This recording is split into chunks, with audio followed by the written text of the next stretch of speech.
Hello friends, welcome to Techsider. तो आज हम डिस्कस करेंगे FEMA, foreign exchange management act 1999। तो बेसिकली जितनी भी क्रॉस बॉर्डर ट्रांजैक्शंस हो रही हैं वो सब फेमा रेगुलेट करते हैं।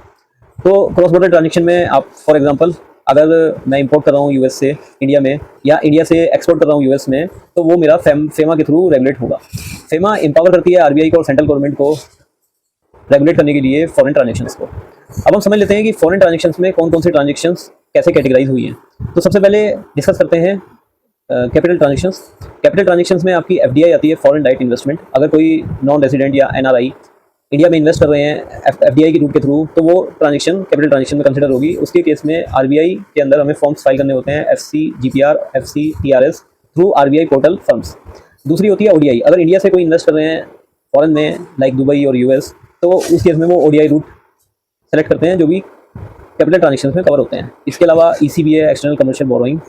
अब हम डिस्कस कर लेते हैं current account transactions. Current account transactions में आपका इंपोर्ट एक्सपोर्ट कंसिडर होता है। इसके अलावा अगर कोई इंडिविजुअल ट्रैवल कर रहे हैं फॉरेन में या एजुकेशन के लिए वो पैसा भेज रहे हैं या फिर मेंटेनेंस के लिए, फैमिली मेंटेनेंस के लिए पैसा भेज रहे हैं, तो वो आपका करंट अकाउंट ट्रांजैक्शंस में कवर होता है। अब बिजनेस जो है वो बेसिकली एफडीआई और ओडीआई का रूट सेलेक्ट करते हैं, जिसके अंदर हम आरबीआई से परमिशन लेते हैं। कुछ केसेस में जैसे डिफेंस हो गया या आपका रियल एस्टेट हो गया, उस केस में आरबीआई की परमिशन लेने जरूरी है। अगर वो रेस्ट्रिक्टेड ट्रांजैक्शन नहीं है तो आप ऑटोमेटिक रूट के थ्रू उस ट्रांजैक्शन को कर सकते हैं और उसकी रिपोर्टिंग आरबीआई में कर सकते हैं।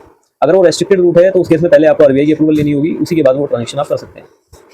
अब हम डिस्कस करते हैं इंडिविजुअल के केस में। अगर इंडिविजुअल फॉरेन के अंदर कोई भी ट्रांजैक्शन करना चाहते हैं तो वो 1 साल के अंदर 2.5 लाख यूएसडी तक ट्रांजैक्शन कर सकते हैं एलआरएस रूट में, लिबरलाइजेशन रेमिटेंस स्कीम।